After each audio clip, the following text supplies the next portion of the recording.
You're listening to Second Cut. This is the weekly podcast from filmmagazine.com, where we talk about topics in film theory, history, and criticism through film discussion.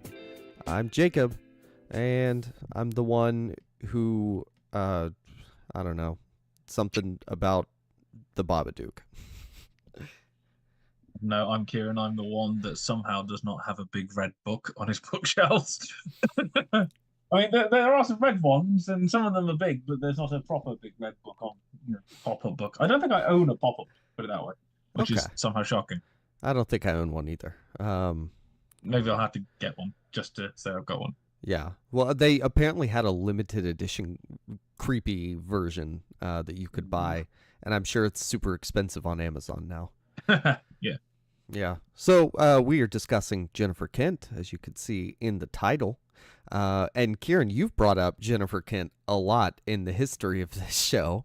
So it's good we're finally actually talking about her. Maybe we were waiting for that third movie to finally drop.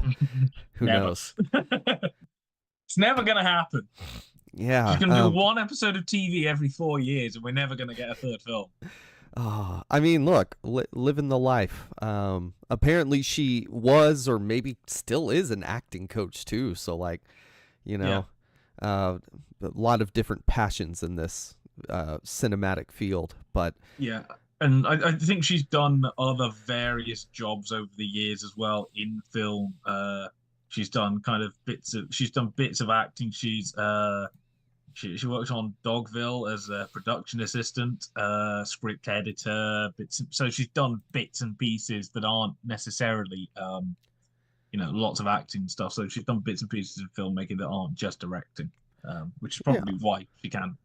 And at some point, we'll discuss Australian film more specifically. So we probably won't get into the exact, nature, history of that, but she is Australian, and through her two films, that is a identifiable aspect of filmmaking, both in setting and in The Nightingale, specifically examining the history of her country. But yeah, like we said, she started in acting, kind of realized, oh hey, I'm getting cast in roles I don't want.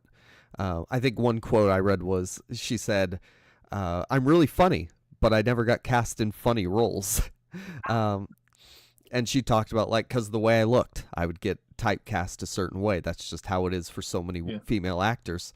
So she went into directing. Can I just say that comment is an acting version of something that Coppola would say? Yeah. I'm a great director, but they don't let me direct great films or something like that. Then again, who knows if Megalopolis is going to be any good? I doubt it, actually. But it will actually happen. Who knows? Yeah, but you also mentioned she did TV. She did the short for Monster, which became the Babadook, and I mean, she seems like a really interesting, thoughtful director, and it would be cool to get more films from her. But she only has the two, very notably, and also did not end up directing Wonder Woman, which may be for the best, as you've discussed, whenever filmmakers get roped into those blockbusters way too early. Yeah. I mean, here's the thing. For some people, it's not a problem.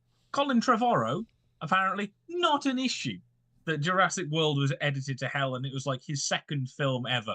That apparently is no issues. Is Guardians of the Galaxy James Gunn's only second or third film, and it's somehow these have half decent scripts.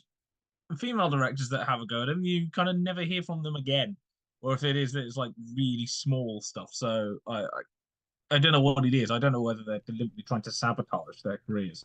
Well, and the Nia DaCosta one is getting it was Marvel's that was the Nia DaCosta one, wasn't it? Wasn't she going to do a Star Wars one as well that got nerfed? Or was that Patty Jenkins that got nerfed? I think that's almost every director that's been linked with Star Wars in the last few years.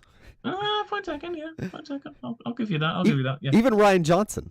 But here's a relevant kind of quote here from Jennifer Kent.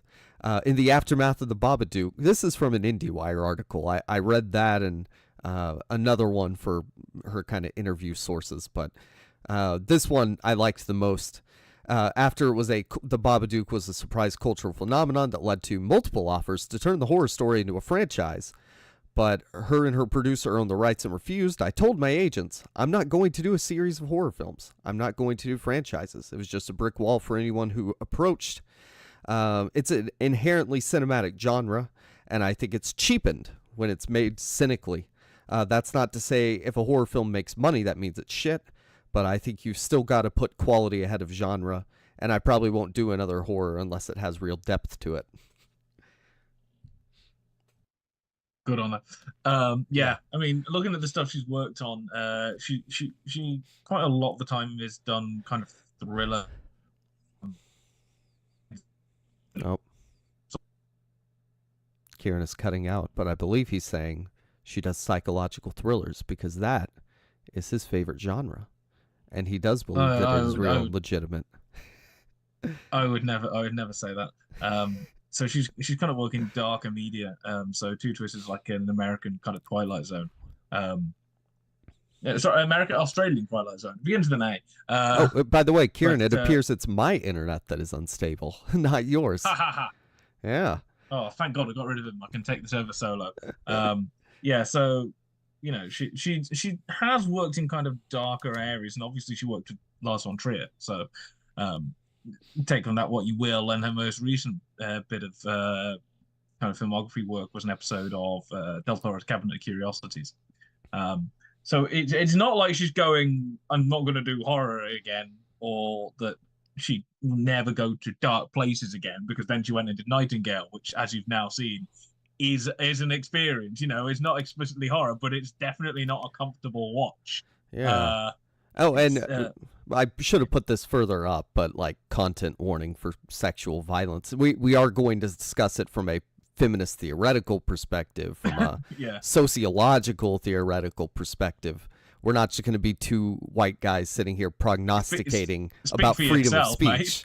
Well, yeah. Again, I think we always do this when we have discussing like a female director, when we turn around and go, yeah, we are two white straight males from fairly educated Anglo-centric backgrounds. Like, we are not really in a position to actually make comments on any of this kind of thing. Yeah. Especially given the history of white straight males and pretty much anybody else in the world. But especially not without the incorporation of actually female viewpoints. We're not just going to sit here and go, well, actually, it's not a problem. People, there's nuance to it that we will discuss if you want to stick around for that. But if you want to skip through it, I understand it. I guess listener K Judge had a question. Could you read that for us, Kieran? No, I could not. But let me go and see if I can find out where that question might be. Oh, I found that question. Question from K Judge, friend of the show. I've no idea who he is, but obviously sounds like such a great guy to be asking these questions. I think we should give him free stuff and definitely pay him a couple of grand for this, because it's such a great question. I agree. And he asks, or she, but I'm going to assume a he. Sure. How many films does somebody have to have made to be considered to have a body of work worthy of auteur-like status? And I have to agree with this individual in terms of putting the question forward. Having seen occasionally flicking through kind of film Instagram, because there's no other reason why I'd be on Instagram. I try and keep off it if I can, because it's a black hole of just crap, as is most social media.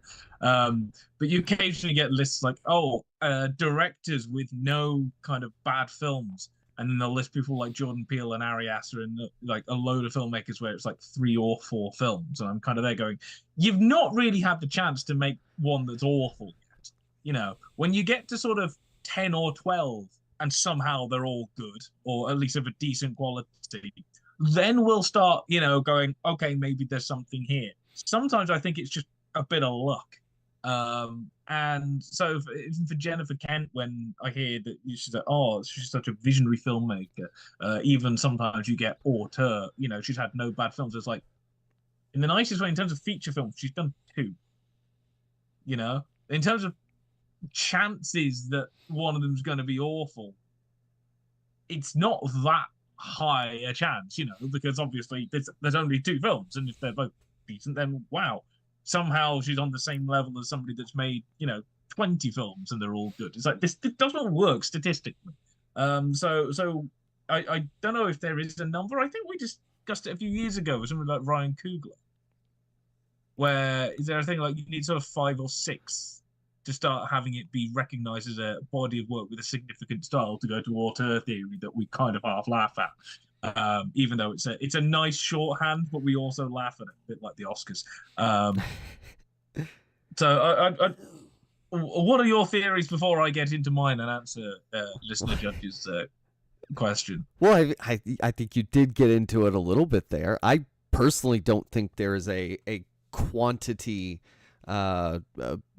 definition, or you shouldn't incorporate quantity in deciding whether or not someone is an auteur. It has much more to do with quality. You said someone making a couple of decent films. Well, what about a couple of great films? I mean, it's like John Cassavetes. He's not an auteur, but the 4 roles he was in were like incredible movies that he did an incredible job in. I think he can be up there with the greatest actors. It's not his fault that maybe from smoking or something, but it's not his fault that he died. All right. Yeah. And in, I mean, something like, I think off my top of my head, somebody like Charles Lawton, in terms of a director, he directed 1 film, Night of the Hunter.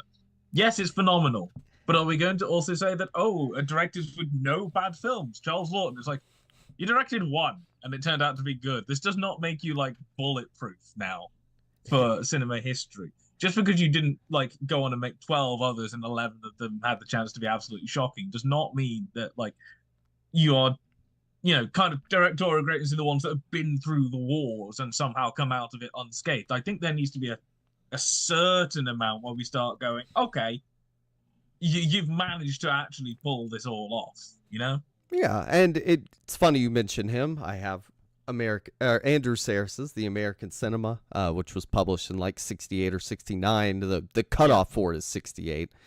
Sort of the American expander of auteur theory based on Truffaut. I mentioned him when I was doing talking about Catherine Bigelow, because Bigelow was one of his students, and then like went to break auteur theory by being the first woman to win Best Picture and get Best Director. Or at least put a woman into the potential pantheon, although she is not. I'm sure in like most film theorists' regard, but Andrew Sarris in the chapter called Oddities, One-Shots, and Newcomers includes Marlon Brando for One-Eyed Jacks. Let's see. He does have John Cassavetes in here. Harold Clurman for Deadline at Dawn. That's 1946. He does have Charles Lawton for Night of the Hunter. Robert Gist, which is funny for a guy making 1 film. I guess we get the gist of his work there. And I mean, I didn't count that, but that is multiple filmmakers in his book on auteur theory that only have 1 film. And, because the idea of auteur is so nebulous, so wide, ever-changing, it's kind of in the eye of the beholder. I mean, I would say you can have 2 films and be an auteur. Because for me, it's more about the quality, the ability to enact whatever your vision is, even if it isn't personal to you. I sort of don't believe that's a necessary aspect. I just find it strange that you get these directors that have made maybe sort of 9 or 10 films, and sort of 5 or 6 of them have been great, but 4 of them have been not so great for whatever reason, and therefore like their success rate is like 60%, and apparently this isn't as good as somebody that's made like 3 films and 1 of them's been bad. So you know what I mean, where like percentage wise they go, oh, this person's an auteur because they've made, like, in terms of their oeuvre, percentage wise it's better. And it's like, yeah, but this guy's made like 5 times as many films and like 3 times as many good ones. Just because he had some stinkers does not mean they should be excluded. I say he, obviously it's shorthand, that she, they, or whatever, before I get yelled at in the comments from unknown listeners. Oh You yeah, know, you can. it just seems weird. I mean, like Hitchcock, for as much as I love him, there's a good sort of 9, 10, 11 of his films that aren't great Yeah, he because he churned had out that a many. ton of them in the 20s. Like that. Yeah, I mean, Same with when he John started, Ford. yeah, it's like, and not all of them are amazing. Some of them are pretty naff and pretty dull. So, in terms of like percentage of films that he's done worse, theoretically, this is much worse than Jennifer Kent. So, does that mean he's a much worse Well, director? Kieran, Like, are you advocating for a percentage qualifier, or are people online and you're sort of embodying their sort of approach to saying if someone is an auteur or not? yeah, that whatever that was. I just think it's ridiculous that they go to say like Jordan Peele and it's like, oh, the greatest filmmaker of all time. It's like you've made 3 good films. Yes, he's great, but we'll say that again when he's got like 10 films and 9 of them are amazing and one's like decent at best. You know what I mean? I just think that sometimes we think that somebody's like immortal before they've done enough body of work to go, you know, because it could just be that like Jennifer Kent's first 2 films are amazing and she goes and does another 10 films and they're all absolutely awful. In which case, nobody's going to consider her an auteur. And they're going to go, her first 2 films were absolutely amazing. After that, ignore they exist. So you know what I mean? I think you need to have a certain size before you can start evaluating whether somebody's going to be regarded in pantheons time to go by. That is not saying that Jennifer Kent is an awful director. I'm just going that when people are like, "Oh, she's one of the greatest visionaries of our time," it's like she is obviously got some very good visions, but let's have a sizable chunk before we start evaluating with her. I just think there's a quantity. Uh, I'm not. I don't know how to say it. I want to say quantity bias, but that's not exactly what I'm going for. You know what I mean? What, like a quantity qualifier? Yeah, I think there needs to be at least sort of 5 or 6 at a minimum before we start evaluating these things. Because so many of these people, it's like, oh, with no bad films, 3 or 4 of them. Let's see. And it's like, I think that's not. I think that plays too much into that initial framing as the no bad films being a necessity. Like, I would just entirely reject their premise because there is no such thing as no bad films, especially when you're looking at like the subjectivity of decide. I'm sure there are people that would say this Tarantino film is not good, and I would argue, well, no, he pretty much has 9 great films. Like he knows his style, he knows what he's doing, and I think he does it in the way that needs to be done for his films to be great in terms of his filmography. So it's too what's the word? So I'm not reusing nebulous. The concept Use of nebulous auteur. if it works. Sure, yeah. The concept of auteur cannot be nailed down because it's such a multifaceted definition. You can have George Lucas as the auteur of commercialism, or Spielberg in that way, and then you can have Or Cameron, for that matter. yeah. Cameron may be the preeminent example. I was going to say, I had a friend of mine who said that essentially in another life, if Cameron wasn't a filmmaker, he'd be a businessman, and a very good one at that. I mean, he practically is, because it's like, how many of his movies didn't make an absolute killing at the box office? Or That's what he does. He'd be an officer in the Navy or something. Like the guy is great at large scale like organization and all that stuff. But I find it interesting that I never see kind of James Cameron considered like an auteur. Well, because he falls under the auteur of commerce and not like the auteur of independent artistry and personal and it's like everyone's like, oh, Aliens, one of the best horror sci-fi movies ever made. Terminator 2, one of the best.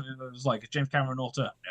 Why? Because he did Avatar. That's kind of their argument. Because his movies make lots of money. Like, that's kind of whereas, and yet Spielberg, the romantic artist, they are more respected, which I mean, I can understand that to an extent, but to leave Cameron out of a discussion of auteurism is just, why would you do that? I mean, admittedly, this is also something I've seen going around with somebody like Greta Gerwig, a director with no bad films, and I'm like, okay, fair enough, you haven't, but let's jump through. she's done that and still got no bad films, then I think essentially, I think you need to have had enough chances to hit and still get through it before we start going, okay, fair enough. You Mm-hmm. need to have run the obstacle course. You can't get halfway through it and go, look, I'm still unscathed, and us to go, that's the best person ever to do this obstacle course. That's my analogy so far. Oh gosh, and that just raised a question that I think left my head. But well, I remember it now. Like, what if they have a very small output, but it's such an incredible socially relevant couple of films that it actually has impact. But pretend Bong Joon-ho only made Parasite. Like, I think that standalone is such an important film that you could put him in based off that. I'm not doubting their kind of contribution to film or society or culture or something like that. I just also think that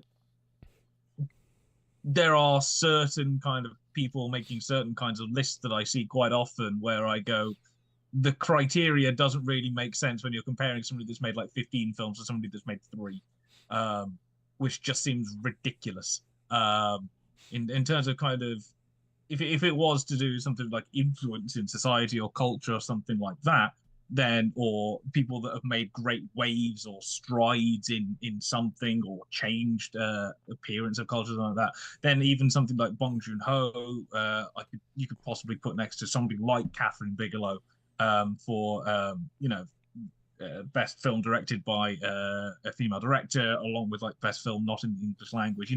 They are similar in that kind of way, so you could compare them like that, and they've also directed at least 6 films. It's that's the kind of thing I think. Those two are comparable, where like Catherine Bigelow, not all her films are amazing. Loveless isn't great. I mean, I've ranked them. Some of them are not incredible. The Hurt Locker, I think I put midway through my list, but it's still a very good film, and it's like out of 10, sort of 6 or 7 of them are at least decent, and some of them are very good. But are we going to say, oh, she made a couple of stinkers, therefore she's not as good as somebody like Jordan Peele? And it's like, he's made 3.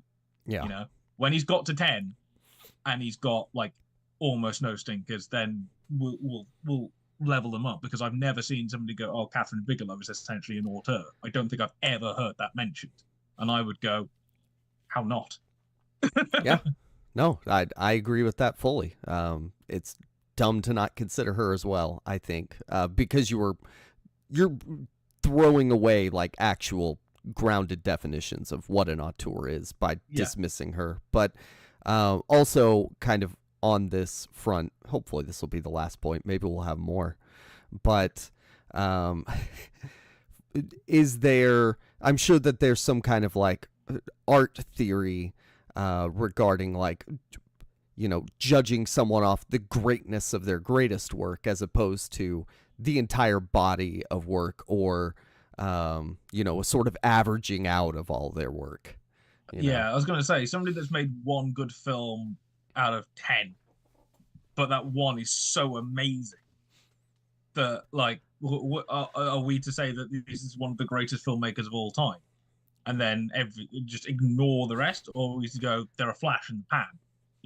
Essentially, are one-hit wonders worthy on the same level as kind of the people that can? It's like Ray Parker Jr., who, let's be honest, is only known for doing the Ghostbusters theme, on the same level as kind of pop music commercial impact as a group like ABBA. You know what I mean? It's like, oh, they're both influenced. Like, everybody knows the Ghostbusters theme, but ABBA continuously put them out. And admittedly, they've also put out a load of stuff that nobody remembers anymore, unless you're a massive ABBA fan. So that's the kind of thing I'm questioning. Like, where's the there's got to be a kind of size sample equal comparison. I don't think any scientist would do kind of sample sizes of one with maybe on one drug trial on 5 people, and they went, oh, they've all done well, and do another drug trial on like 1,000 people, and it doesn't go well on 6, and then go, therefore this one's got the better drug, therefore we should use this one. There seems to be this comparison. You'd never do it with anything else.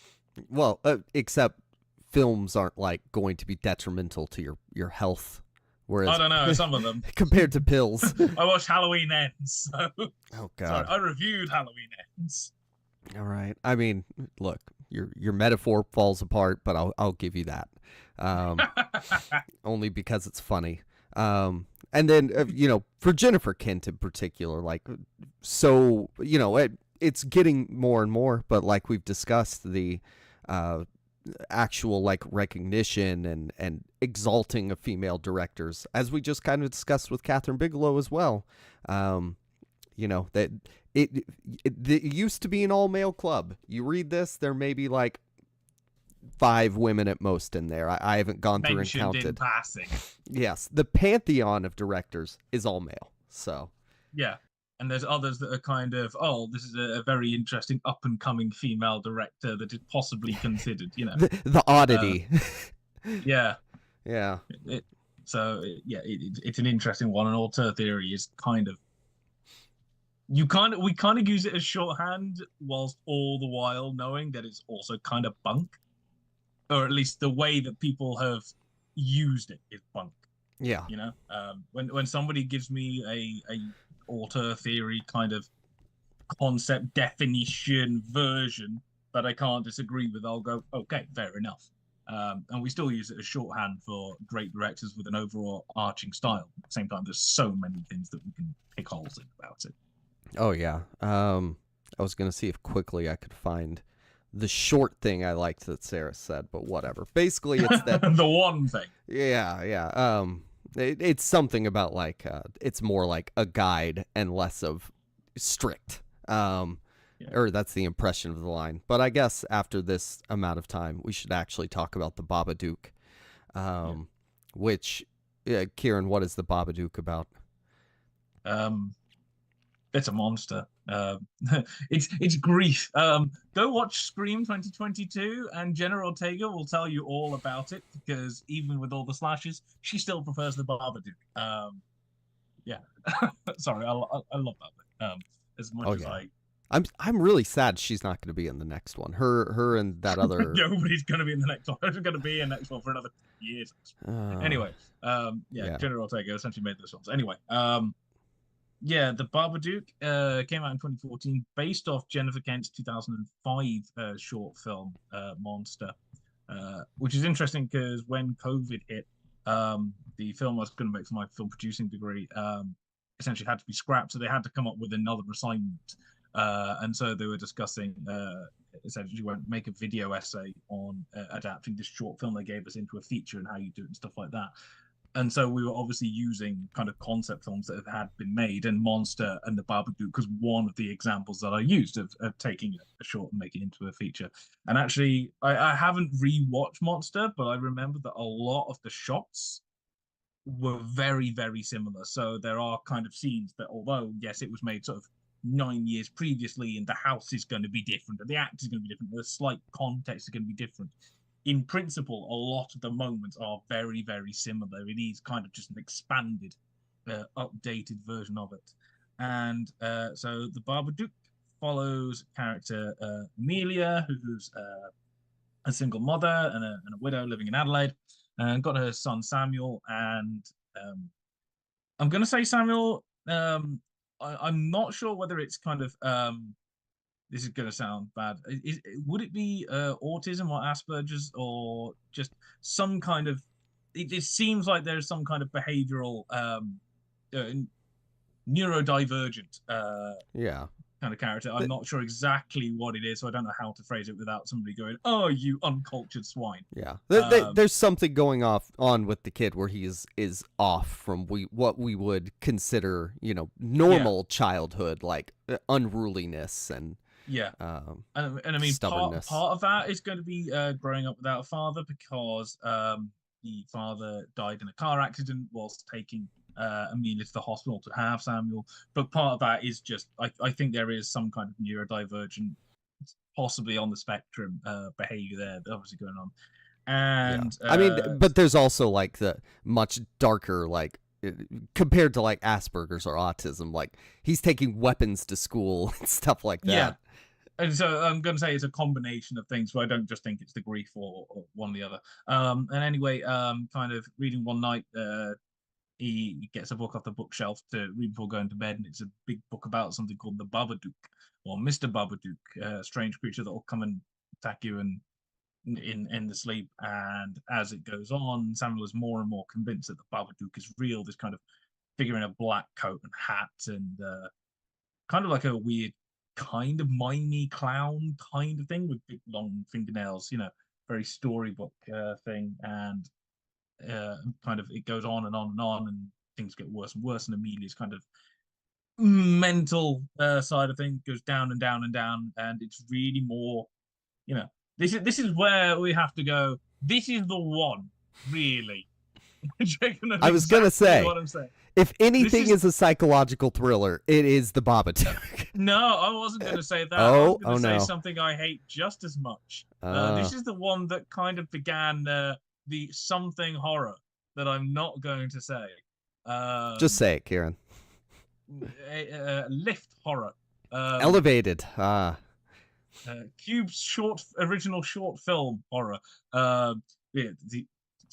Anyway, we will not go into that until really first. Hey, it externalizes the internal reality of the character, revealing their psyche, and it is primarily driven by that. So I think it's not inappropriate. It's not just saying psychological thriller to make it more than it is. I think it sort of actually describes the what the film is portraying in a lot of aspects. It's a bloody horror movie. Shut up. There's subgenres. Yeah, psychological thriller is not a thing. I don't think like Silence of the Lambs is a psychological thriller, but I will put it. I will say this is more so than something else. It's a bloody horror movie. Shut up. This is something I will do until the day I die. And elevated horror is not a thing. Psychological thriller is not a thing. They're just horror movies. Shut up. Yeah, and I guess you could say that any slasher monster is technically an externalization of internal conflict, but and like the idea that Freddy Krueger is not some kind of representation of absent parentism, which is like a whole point of Nightmare on Elm Street and the dangers when parents aren't looking and stuff like that, is just stupidity. And the idea that doesn't make it. It's not as metaphorical as something like The Witch is just, shut up. Well, to expand on why I think this could be psychological horror, it's or thriller. It's in it, and I don't know if this is even a thriller. That kind of more applies to it. Has to be a bit more actiony, but psychological horror maybe is what I would say this is. It uses oh my god, your eye roll, Karen. It uses like impressionism and surrealism through its visual style that conveys a distorted internal reality in the visual, whereas the terror in like a Jason movie is a bit more literal, even if you can read something into it. Shut up. I'm sorry, this is the hill I will die on. I hate the phrase elevated horror. I kind of almost don't hate that. I hate the way that people use it as if it makes them better than everyone else. That's what I hate about it. Not the term, the pomposity of the concept. Oh, Kieran, I think your problem is just film Instagram. You should stay off of it. I should stay away from film people in general. No bad director. I think I should stay away from people and their opinions, including mine, probably. But going back to the good old days where it's just the two of us without Sam, me going off on rants.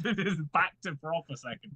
Before we get to the more serious aspects of the Babadook, I want to ask, based on her two movies, does Jennifer Kent hate kids, or does she just kind of generally hate noise? Because, like, the kid is so annoying, and she's yelling for him to shut up. I am also doing that. God, I probably should have given a content warning for the dead dog. Why can't you just be normal and the kid screaming at the back, Yeah, she kills the dog because it won't shut up. They kill the baby because it won't shut up in Nightingale. They kill another kid because it won't shut up. Does she have a vendetta against children? I asked tongue-in-cheek. It's weird because if she hadn't grown up in, I think she grew up in Adelaide. as far as I can look at. No, she was born in Brisbane. Okay, still fairly damn large place. If she'd have born in like the outback, I would have said that maybe she just likes the peace and quiet. No, she's born in a city. Maybe that's the thing. If you're born in a city of 2.6 billion people, you finally want some peace and quiet for once. And so she's just externalizing this to be with. Yo, yeah, that Maybe. could be it. I mean, look, I was at a restaurant the other day with screaming children, so like I get it, Jennifer Kent. I wouldn't take it to that We extreme. feel you. Yes. No, but I do wonder if maybe there's something there about like, I don't know. Maybe there's not the composure of adults versus I don't know. No, there's nothing there. It's just killing kids is scary. Yeah, I mean, I would And say dogs. that there is something about grief and trauma in her films, and trying to, and specifically grief for those that have passed away. Thinking of the Cabinet Curiosities episode, um, which I watched about a year ago, so I can't remember that well, but I do remember watching it, and it was about kind of birds kind of symbolizing the soul and passing on. It was more a kind of less scary episode and more just a kind of haunting understanding of kind of souls passing on and coming to terms with grief and things like that. And when I was watching it, I was kind of going, yeah, if any of these things are, if you'd have told me this was directed by Jennifer Kent without me knowing beforehand, I would have gone, yep, I feel like, yeah, it feels like something she would have done, because it's very much on about grief and trauma and passing on and coming to terms with that, which is very much essentially the whole thing of the Babadook is come to terms after so many years with grief, and how kind of, not saying you should forget that, but not being able to properly come to terms with it can influence others around you. Yeah, Um, the suppression of the feelings that come along with like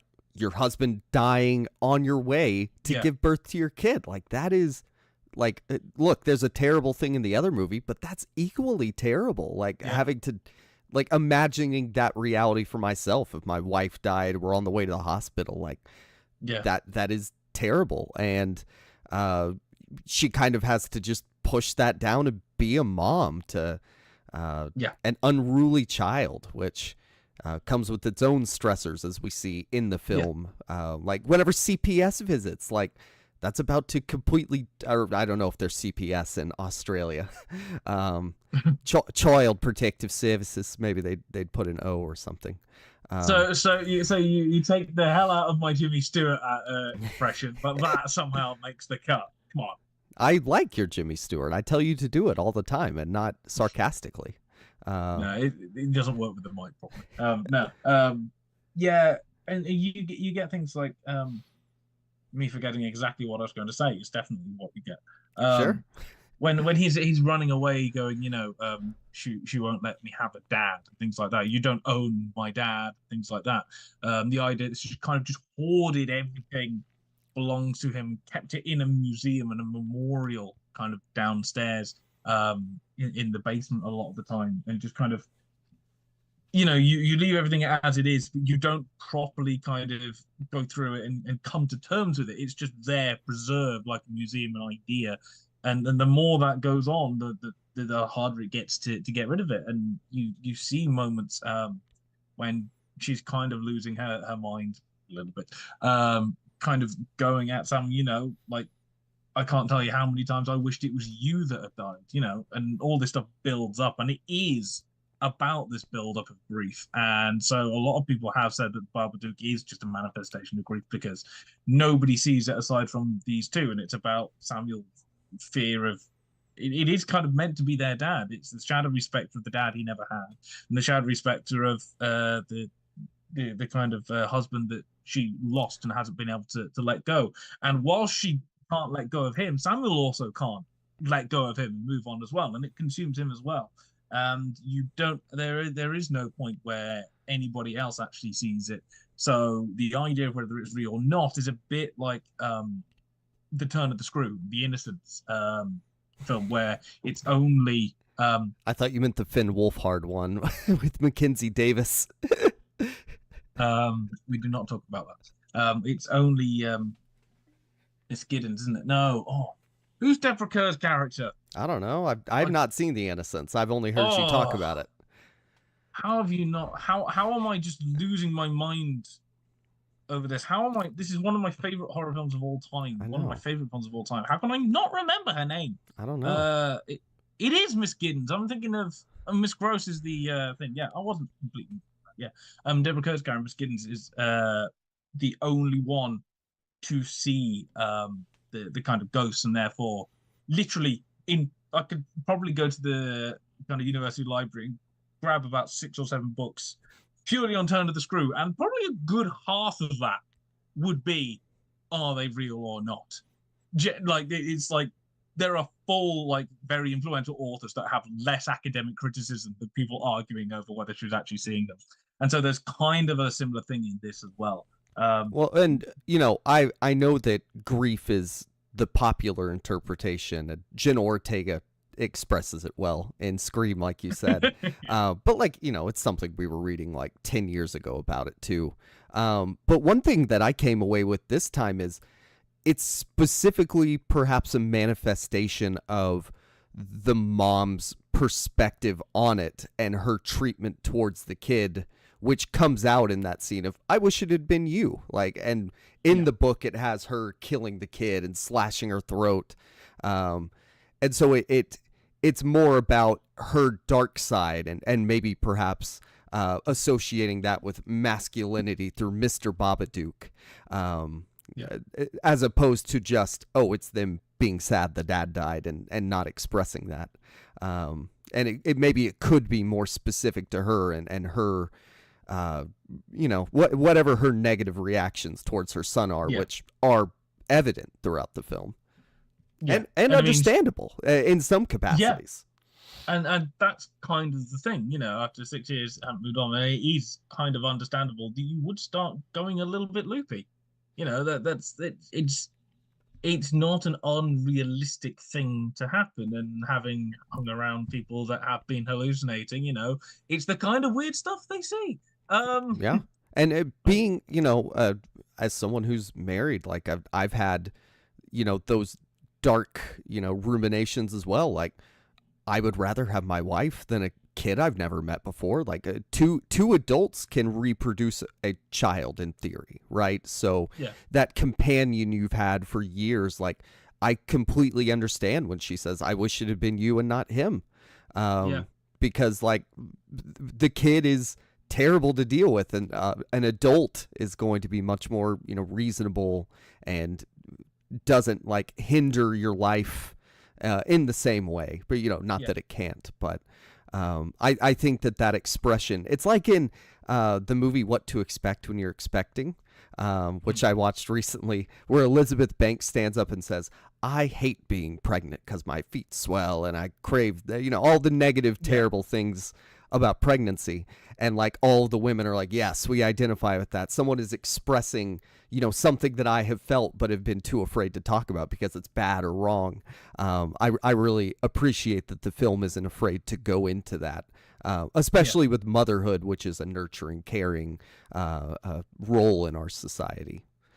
Yeah, and it is, although it's not specifically at that moment where she has this kind of outburst that they kind of confront the Babadook in a way, it is kind of one of the moments that starts a shift of her being able to come back out and essentially, I think, kind of tells Samuel, no, you need to step up out of this kind of fantasy and so it is the start of a shift. And it's not like this is the only film to do it either. These kind of pivotal moments of expressing a dark side or a dark belief that you've held on to as a letting go, almost as a form of therapy in a way. And I'm thinking, although it came out after the J.A. Bayona film, A Monster Calls, where the monster comes every night to the kid and tells him the story, and eventually it's going to be, you've got to tell your story. And it's kind of, I'm going to say children's horror in a way. Like that. If you haven't seen it, I'm going to give a spoiler. So, Kieran, I hate the term children's horror. It's just so do I. But it's a spooky story for kind of younger audiences. But essentially, the kid's mother, I can't remember exact names and details. I saw it many years ago. But the kid's mother is passing away, I think, with cancer, and they go to see her on the ward, and she's still there holding on, but it's obviously kind of dragging on. And his big confession at the end is essentially, "I wish she'd die," and just move on. And the idea of wanting your mother to die eats away at him and manifests all these monsters and things like that. And it's about him going, it's okay to wish somebody not to be suffering anymore, even if kind of the second. So, films have done this kind of thing. And I mean, I even nicked that entire concept for my third year final film of kind of an expression of grief and that manifesting nightmares. Like, it's been done. We've done that. So it's not saying that this is original, but it's also very good presentation. And there's a couple of stylistic films as well that also will then transfer over into The Nightingale. Watching them side by side as I did today, Babadook has quite a few shots kind of top down, falling into bed and stuff like that, and kind of holding it on that. And Nightingale has one or two shots when what's her name in Nightingale? Claire, isn't it? Which, by the way, there's a Claire in Babadook too. So maybe she just likes the name. Maybe it's like her sister's name or something like that. Sure. It's Aisling Franciosi, I think. I'm going to butcher the name. It's Irish. I'm sorry. If it's not like Bob Jones, like, I haven't got a clue. I can just about do Welsh, anything like that. I'm sorry. But there's a couple of shots in The Nightingale when she's waking up where you have kind of very kind of direct head on, and the camera moves with her face in a kind of like a different version of it going down. So you do have slight kind of technique parallels crossing over as well. But I mean, like, for a directorial debut, I mean, in terms of the directing, because we are talking about the director as well, you're not going to get that much better, really. It's got its really nice kind of moments, especially the car crash kind of memory at the beginning where it's just on her and everything's moving around. So you do have these slightly, I don't want to say flashier bits of directing, but they're more complex in terms of the setup and things like that. But she also doesn't overdo it. A lot of the time, it is kind of almost bog standard directing, if that makes sense. There's no kind of like, swooping camera shots going through. There are aspects to it as like a horror film too that seem bog standard just on the face of it, in terms of like the spooky haunted house parts or monster or whatever. Yeah, and you do get the moments of sitting there with the monster Babadook on the ceiling and the editing and stuff like that. So I mean, it's nice from that point that she essentially she didn't go, "This is my directorial debut, I've got to throw everything at it," which sometimes you do find that occasionally all my ideas I've ever had, shove them into this. Yeah, and just kind of low budget horror in general.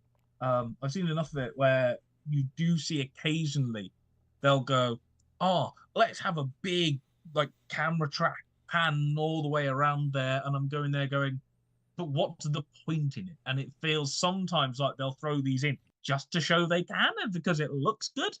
I'm not saying that it's all of the time, but I have seen times where I've sat there and gone, there is no reason for this to actually be here.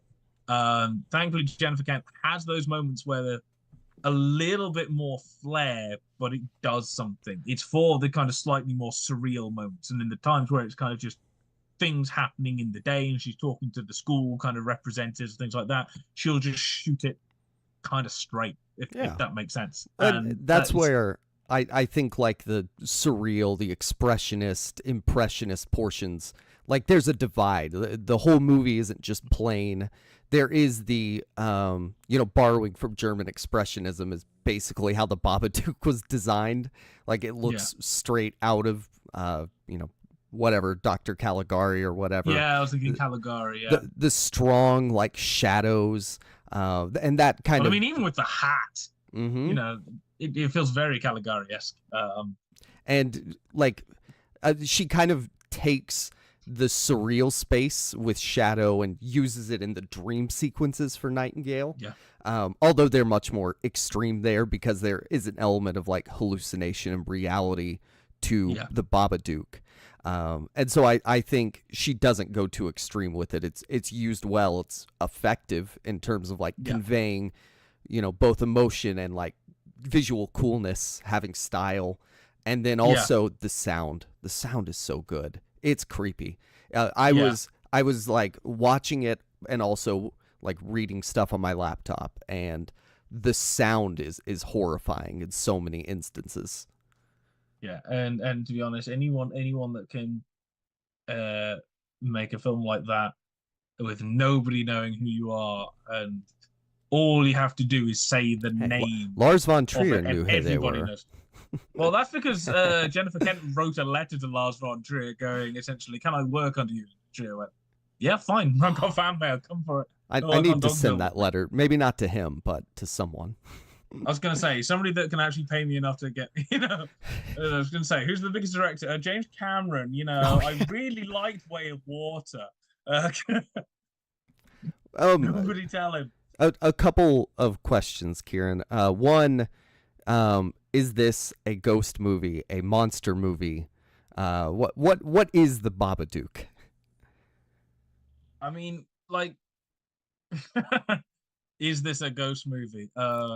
Ghost, We were haunting, discussing this off possession, air, weren't we? demon? Yeah. Like, I mean, theoretically, you could probably say it's the fantastic in terms of Todorovian perspective, because there is no explicit evidence one way or the other whether it's a hallucination or actually there. Because you say things like, "Oh, the book comes back. It was." It must be real. It's like, yeah, but nobody else ever sees the book, so we don't know if that's a hallucination. Kind of shared hallucination between the two of them as a part of the group. So you could say it's kind of a Todorovian fantastic. For anyone who doesn't know, this is the theory that essentially, if it for the fantastic is a moment in literature when it is impossible to tell whether something is real or not. When it falls one side or the other, you get is the marvelous. I think when it is real, so it's just like, oh, it's incredible, but it is actually happening, therefore it's marvelous. And you get the kind of almost Freudian uncanny when it is supernatural. In the middle is they called the fantastic. So you could argue that.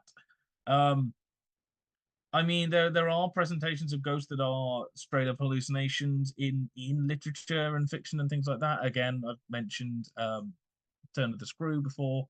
Uh, so it's you I mean, I'd probably argue you could say it's a ghost movie, because whatever the actual reality of it, the presentation of the Babadook and how it moves around, it hides in the shadows, it opens the creaking doors, things like that, is no different to ways that ghosts are presented in other ghost movies. So, and if you want to say it's a demon movie, well, I've argued before that ghosts and demon movies and literature are coming so close together that they're practically indivisible now. Yeah, Uh, unless you actually believe in like religious demons, I don't think there is a real enough like distinction whenever they're in fiction. Like it's I a mean, I guess a demon is literally supernatural, whereas a ghost came from a person, but yeah, but I was mean, once immortal. yeah. I had my first postgraduate conference presentation on Monday, and part of that was me arguing that essentially they're individual. I had kind of a whole slide saying they're pretty much the same. So even if you think of something like Ouija boards, everyone now thinks, oh, you summon up demons with them. But there's a novel like Darkness Tell Us by Richard Lehman. Richard Lehman is not quality literature, pure exploitation trash. But in that they use a Ouija board, and the thing they summon up is a ghost. So even now, like the things that you think would summon up demons can also summon up ghosts. So there's a lot of things where the two are colliding. So whether the Babadook is a ghost or a demon or not, the presentation of it and the way that this thing manifests, whether it's grief or not, is so close to being the way that a ghost would present itself. I would personally have no issues with saying that if you want to call it a ghost, call it a ghost. Yeah. If you want to say it's grief, call it grief. Because at a certain point the presentation's the same, and then it's just down to interpretation. Yeah, so spirit is kind of the universal word, whether it's like malevolent, mortal, whatever. I think that could Phantasmagoria. apply. Yeah, sure.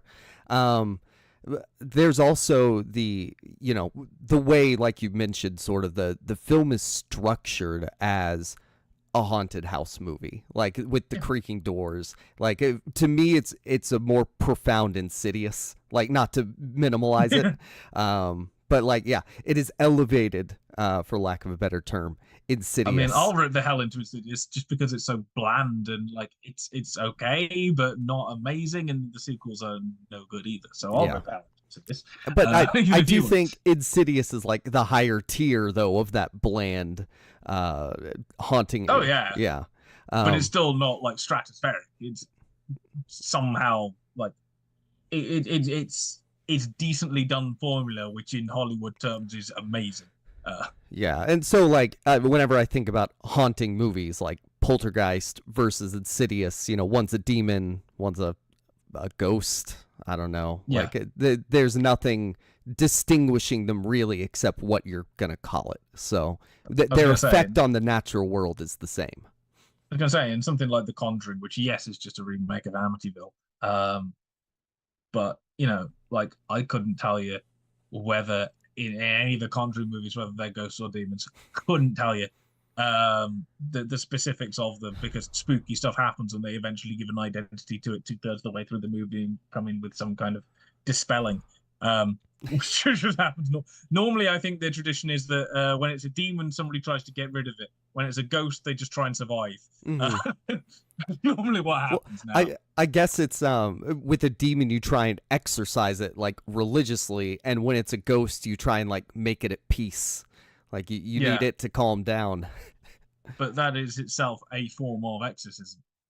Ooh, that's true. Well, I would say like religious exorcism versus like, we got to make this ghost happy. Yeah, normally in order to put a ghost down, you find the body and bury it where it should be. Ooh, yeah, it's supernatural. You like throw salt on it or whatever, burn the body or whatever, like the fingernail that somebody took. You know, you got to go find every possession and get rid of it. There's a link to the natural world that was there prior, and demons are like, I need to get into the natural world because I don't have a link there. Until you get the ones that have like become malevolent demons, malevolent entities from so long, and then we get into again the whole thing. So is the Babadook a ghost haunted house movie? Pretty much. Some people are probably going to go, no, it's not. It's all about symbolic grief and what's like that. That implies that ghosts and haunted house movies can't be about symbolic grief and stuff like that, which is just stupidity. Shit, they're mostly about grief. It's almost always my parents are divorced, or my dad died. Well, they are now, yeah. Back in the day, you could have main characters that didn't have tragic backstories. Now you can't. Built on an Indian burial ground. Thank you, podcast. Yeah. No, I mean, I have a genuine hatred, just like a trend now that every main character in a horror film, at least in kind of like Western thing, has to have some sort of tragic backstory. Like, you can't now have it. I'm not saying every time, but near enough for it to be like a constant theme. Yeah. You know, if you go see 10 of them, 7 or 8 minimum, the main character will have some kind of tragic backstory that informs everything. It's like, remember back in the days where it's just somebody moved into a house and it was about the haunting that was there rather than them dealing with something? Like, or with the Exorcist, like there's not really any trauma. It's just like the mother's a little neglectful because she's famous, but they lead a privileged life that is invaded by that entity. I mean, there is stuff about Chris McNeil and the father being absent, but that's kind of half of the course. It's not kind of the main focus of it. Yeah. And to be honest, everybody has little things in there. And as Mark Kermode says, the whole thing with The Exorcist is it's not about the kid; it's about everybody else. Yeah. So especially like the priest. Like I think of him as the main character. Gareth has a tragic backstory, but Merrin comes in and, you know, what's his name? Max von Sydow, and he has no tragic backstory. Chris McNeil, her husband is kind of absent, but it's not like every waking second. That's what's like encompassing her. Reagan, yes, her father is absent, and yes, it's a plot point, but it's not the entire focus of it. Now you can't do that. The manifestation has everything to do with the tragic backstory, and this is where we end. This is as far as we can go. Well, and Speaking of end, very quickly, can you think of any other horror films that have the ending of actually like we're gonna live with this demon, we'll keep it in our basement, everything, we'll feed it, it'll all be cool. Ghostbusters. Okay. I can't remember the What exact ending with that, but they just kind of keep the ghost shut what up. And... what about horror movies where they sort of integrate with the ghosts and accept that it is a part of themselves? The only thing I could like kind of think of is, but it's not intentional, is a ghost story, but that's also not a horror movie. I've yet to see a ghost story, actually. That's the A24 2018 one, right? Yeah, Casey Affleck and I forget the other person. Yeah, because they've got a ghost story and ghost stories that came out in the same year, which is really not useful. Well, I wondered if in your encyclopedic horror brain maybe you had that handy, but annoyingly, no, and it that's it's at least really annoying. uncommon. Like Yeah, it's something that for most horror viewers, that's going to be something that's novel to them, which it was to me, yeah, at least, to speak for myself. yeah, because horror as a genre is actually fairly conservative. In theory, it is, oh, there is something out of the norm, therefore we need to return to the norm, and normally you do that by getting rid of it. And so Andrew Tudor in '87 came up with the idea of secure and paranoid horror. Essentially, secure horror, the old 30s, 40s monster movies, you have a secure location, a threat comes from outside, you go to the authorities, and through their superior knowledge, they will expel the demon, in which case it's conservative. You go back to the and original. they have to under like Hollywood production code. It cannot live. Yeah. I mean, you got odd bits, things like kind of Invasion of the Body Snatchers, but they were the rarities. And then he goes, you have paranoid horror, which is essentially the complete opposite. Essentially, think of the easiest way to like do it is something like Dracula, the 31 version, versus something like John Carpenter's The Thing. Is the really nice comparison. Even something like that, though, paranoid horror normally ends quite badly. Um, kind of coming to terms with something that is outside the norm kind of doesn't work for horror like normally by theory, because that essentially it suggests that something is bad, and if you don't dispel it, it will kill you. Going, actually, we should actually live with it normally doesn't work, because if you're going to do that, what you do is you go, the monster isn't the bad thing, somebody else is. And so you get rid of them. There has to be an outing of somebody, even in something like, this isn't horror, but something like Frozen, where the villain is actually somewhere else. You kind of have to do that because you need an exorcising of something. Even in kind of slashes, you need a villain to destroy in order to return some sort of normality, even if it's a new normality for the thing you've accepted. This kind of doesn't have that. So I would agree that it is kind of a strange, unusual kind of accepting of it. There probably is something in here that I'm thinking of. What about I can't think of. We'll just generally say Jungian horror. It's probably in there somewhere. Yeah, there's something in the back end. There's probably like a Junji Ito story somewhere. Oh, it's probably. I'm imagining it's Asian, because they would, I mean, not to stereotype and say all Asian people, but somewhere in a sort of Taoist tradition horror film, perhaps they would have the yin and yang theoretical concepts underpinning the horror that would I mean, allow its survival. I'm thinking back to even something like about sort of 7-8 years ago. There's a film, really bad English translated title, called Mon Mon Mon Monsters, which is on Shudder, and essentially it's like these kind of mutated people, monstrous kids, essentially, and a load of kids, essentially school kids, find them, tie them up, and essentially torture them, keep them as kind of pets. And one or two of them decide this is wrong. But then when you do that, the other kind of bullies become the bad guys in a way. So you kind of live with the horror, but then you transfer the horror to something else. This is actually a very weird one, I will admit, as I was saying, where there is kind of no transference. It was a realization that it was on the inside. So even something a kind of manifestation of ghostiness as an individual that's kind of going mad, something like The Shining. I mean, in a way, perhaps you could say that in something like Doctor Sleep, even though they get rid of that, Danny kind of comes to understand that these ghosts are out there and you have to live with them, maybe. But I'll admit, yeah, that Babadook is a strange one. And give me a couple of weeks and I'll get back to you on another one that kind of fills that thing. Yeah. Sure. So I guess now we should move on to her second film and current last one. Whilst I spend the entirety of the rest of this podcast looking off to the side going, there must be something. The Nightingale, I had never seen it before. I knew nothing about it going in, so I was quite shocked by the beginning of the film. But it follows Claire, who is an Irish convict. I don't know. I'm assuming she's like an indentured servant or debtor. It didn't seem like she'd committed a serious crime. But she's living in the. It says in the film somewhere she kind of ended up on the streets, roughing and slumming it, and committed essentially petty crimes to survive. She stole a loaf of bread to save her sister's son, right?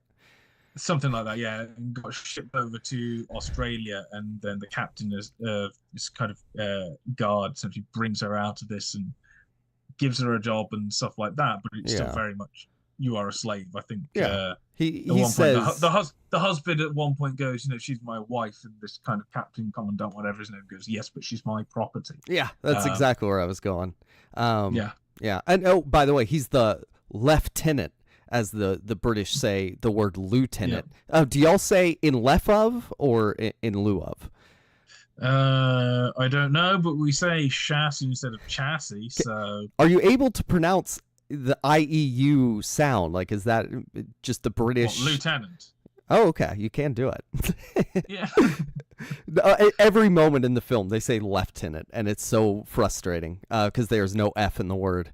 But yeah, like you mentioned, she's his slave. He's indentured servant, whatever. She's in the penal colony, which the Tasmanian penal colonies were notably terrible. Like, as far as colonial settlements go, like most colonial settlements sucked, and then the penal colonies were up a notch because it's criminals, people being forced into these harsh situations. It's a harsh environment, and then you also have people who already live there that are like, hey, what are you doing coming onto our land? And the film takes place in I've read 1825. I don't know when they said or established that, but that's sort of the beginnings of what was known as the Black War, where the British basically genocided, whether directly or just by virtue of their sort of ethos perspective on the native Australians. Nearly entirely wiped out the Aboriginal Tasmanians. Yeah, we don't come out of this well. No. As we don't come out of most stories about exploring the world well, must be said. Yeah, and this is, I mean, not to make it all about America, but this is a story that's very familiar to American audiences, even though it takes place in Australia. When I was asking you about the genre, because Wikipedia is stupid and says psychological thriller, and I couldn't disagree more, because it is, even you, who believes there is such a thing, says this isn't a psychological thriller. Because it's presentation, there's depth to it, but its story is literal. There isn't like surrealness to the story aside from dream sequences, and dreams are natural. There's something we have. But yeah, anyway, the film itself, you said it was a neo-Western, which at some point maybe we'll fight about the use of neo in Western. But yeah, that's absolutely what it is. Like, it's a story of being on the frontier and fighting against, I guess it's neo because you used to be fighting the other as the white settlers try and displace the indigenous people. But in this film... sorry. If it had been set in America, I would have called it a Western. Normally, kind of, you put neo in front of it when it's kind of like it is a Western, but international, but not. Yeah, in a way. Not Instead of- American. yeah, I mean, spaghetti western kind of, because it was also filmed there, but then half of them were like set in the US. Yeah. So when you get these things, I mean, if it was like a western set in Japan or something, you'd call it a neo-western because it's an evolution of the traditional western, Or which is you'd call it a kind of an samurai American film. genre. I do think to the Western there does have to be the settler colonial aspect, and I think on a level I have not seen in another Western. This approaches the systematic, and this is where we need to get into the content warning space. So if you don't want to hear about sexual violence and all of that, whatever, don't listen. But yeah, the raping not only of people but of the land, of just the entire system that Western colonialism takes to overtaking land and bodies and all of that. Yeah. It puts it on film in a way that I have not seen, that is conscious of the academic theory behind all of that.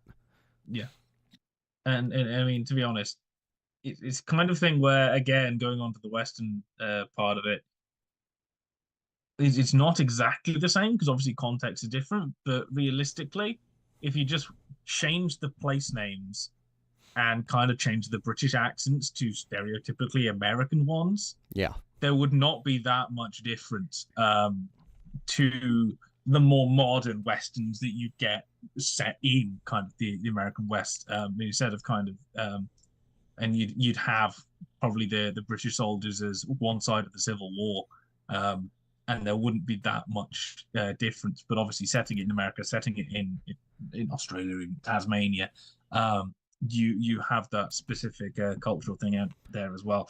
And it's very nice as well that Jennifer Kent kind of essentially dug into the history of her own kind of country, because I'm not sure if Tasmania is now part of it is. Australia. It's an Australian state. Oh, it's a state, so state colon. It would have had to be colonized. So I'm guessing that the British that are there kind of became Australian. So it is kind of part of her history as well as British history, in a way that Americans would do this for kind of their own history and stuff like that as well. And that's why it's very nice that after the success of Babadook, she didn't go, right, I've got success now. People are calling on me. Let's have this one set in America because it will get bigger hits. No, she's gone, no, this is where I want to stay. This is my country. This is my land. And I think she even said that after Babadook, people were kind of giving a script. Can you direct this, this, and this? And she kind of went, I'm going to direct what I would like to direct. If a script comes across that, really takes my interest, fine. But I'm not going to do it just for the money. And this is what I like. I think there's a difference between, even when we say directing for the money, there's a difference between directing for the money because you need the money and directing for the money when you don't need the money. She didn't do this, but I just want to think that there was like a 4-year gap between these two films, and she'd done one, so that obviously she didn't need the money. Yeah. And let's be honest, something like this is not going to make masses. So it's directing out of love, and therefore she obviously had essentially a living and an income. You said she was still working as an acting coach and things like that. So perhaps she's got, I don't know if she's got academic positions. It may be that she's kind of associate lecturers in a university or two, stuff like that.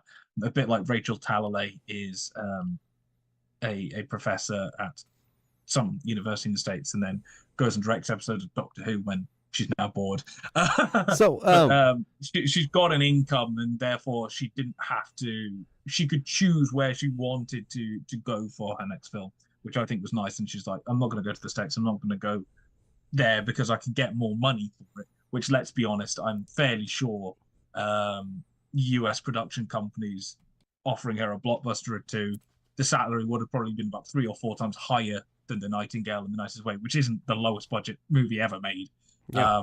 But she's gone, this is where I want to go, and I do like that. Well, and, to speak to that specific Australianness of it, I mean, in theory, you could change it. It would be similar if you made it in America. But yeah. I think what that ultimately speaks to is the British you know, imperialism, both culturally and, you know, culturally, physically, ideologically, whatever, Yeah. that they imposed on both places, and Yeah. that came to dominate the interactions between the settlers and eventually, you know, white inhabitants and the indigenous people that lived there. You know, you could see that in both countries, but she Again, we don't come out of most stories well. no, we don't. But like it's good that we actually have movies that do that, and it's not like yay we took over Australia, or yay we took over Arizona, like whatever. We're not glorifying it. It's an awareness of the darkness of that. But I think the specific Australianness, where she worked with like Aboriginal elders to craft the narrative. What was? Oh yeah, she just read like real life accounts of women like Claire, to come up with like the specifics of the story. So, while yes, you could insert and maybe a director will do that. They'll make the American Nightingale. The American remake, yeah. But there is a specific Australianness to it that does make it unique. There's a specific Australianness to this specific presentation, which could not be transferred. The basic concept could be, and when I was watching it, I was thinking something. It's not exactly the same, but there is almost a True Grit-ish aspect to it, of a woman who feels that a wronged woman goes and tracks down the person who wronged her through a Western and takes on a kind of guide. She is very kind of fumbling around with firearms at the beginning, not quite sure what she's doing, and this guide kind of takes her through and grows her in that way. That way, there feels a bit of True Grit in there. It's not exactly the same, obviously, but in terms of kind of the pairing of the two and the presentation of her, specifically the thing of fumbling around with the firearms. I think in the first True Grit, she finally meets up with the person who wants to shoot, and she kind of like mishandles it because she doesn't really know what she's doing. It felt very similar to there's a moment in this where she fires for the first time, kind of, you know, she's not expecting from the old musket such a reaction, and she kind of misses her target and hits somebody in the leg rather than in the chest. That just kind of pinged me back to the original True Grit. Well, that also, I mean, we'll get a bit more into this, but in the Getting Even chapter, Cloves talks about the like, what's the term? I can't think of the term, but basically the competency. Page? Oh, I don't know what page. It's in there somewhere, like the 50 pages. Yeah. She talks about the competency of. This is Carol Clover now. Yes. Chainsaws. Oh yeah, Clover. Sorry, not Cloves. She talks about the competency of the, you know, female protagonists in rape revenge movies, and goes through like the various levels of like their ability to actually attack people and like rig things up. And one thing I liked is she didn't make Claire like a superhero. She didn't give her, oh yeah, her dad taught her to shoot. She doesn't know how to use a gun. She basically does nothing in terms of the revenge except for stabbing that guy. And just being on the quest for it, having the determination and will, and just sense of hopelessness and you know, I don't want to say suicidal like intent, but she doesn't care. Like, yeah, she's going to do this, and this is an aside, but this is proof that you can write one of my most hated phrases ever: strong female characters without making them just like a badass. Which is another one of my most hated phrases in the world. This and Babadook.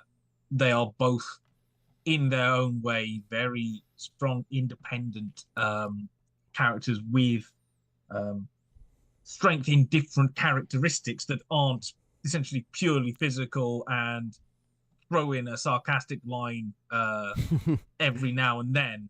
Making them a male action hero, basically. Yeah. And normally, as well, even though obviously in The Nightingale this is very much a gender thing, it's not like her every line is down with the patriarchy, which I think now is just like, I like a level of subtlety in my films. Yeah. Um, It and feels hollow much as I in a like, movie like Jurassic Park, for yeah, instance. I was gonna say Barbie was fine. There's some things where I go, that was just on the nose the entire way, and there's kind of no level of subtlety in it. But even something again, going back to the Babadook, it's Amelia, isn't it? Main character. Double check the name. I'm fairly sure it's Amelia. Yeah. Um, Essie yeah, Davis, we'll just say yeah. the actress. The amount of stuff she'd gone through and to still be working, to still be trying to do everything for her son. She is a strong female character, but she doesn't look like a strong female character. She doesn't sound like a strong female character. She doesn't act like a badass strong female character, but she is a female character that shows inner strength, and you can do that in multiple ways. And I think Claire in The Nightingale, yes, obviously she's going on, and it's that resilience and determination which shows an inner strength. She's not kind of going around ass kicking, screw you. This is for the women. There is a difference, there is a nuance to it that I much prefer those kind of characters rather than essentially now strong female character that stands in for characterization of individual the writer would like to have kind of crushed them between their thighs. Like, this is what it is. Like, it's now just like, well, Kieran, strong female character quite often becomes a sexualized female character. It's funny you mention really that's a now thing. One chapter I was glancing through was from Spectacular Bodies, Gender, Genre, and Action Cinema. And this, I mean, it has some action in it. There's a chapter, this is from 93, a chapter called Women Warriors, Gender, Sexuality, and Hollywood's Fighting Heroes that just talks entirely about all of those tropes. Yeah. And like, just talking about it plainly, if it's cool, if it's, questionable, the way it's portrayed, so it's something people have been grappling with. It's, probably now just so on the nose. And I think it's because the popularization of feminism in, at least social media discourse, and like outrage bait, right-wing discourse in America. Like characters have to go, oh, down with the patriarchy as they beat someone up instead of just being an individual. Yeah. I mean, the thing I'll always go to is somebody like Ripley in Alien, she has that inner strength, and eventually she's been through enough stuff that she does have kind of military fighting kind of stuff.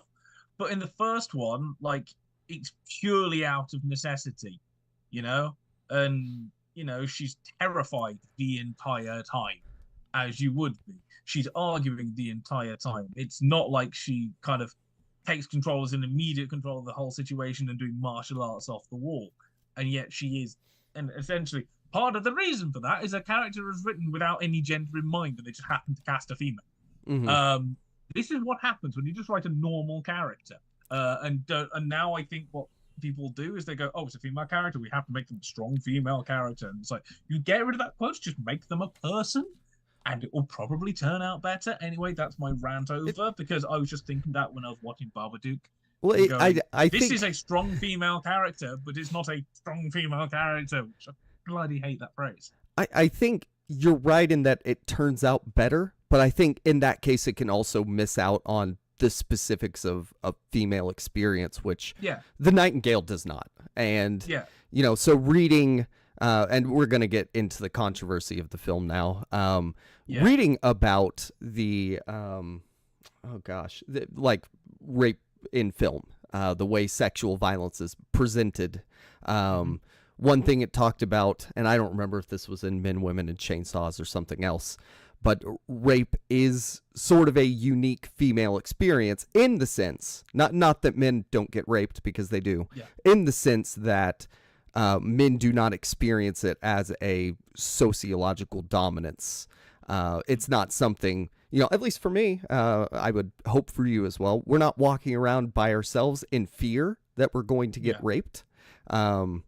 It's something that is a more present fear for women in Western society because of their sexualization, the power dynamics, social structure.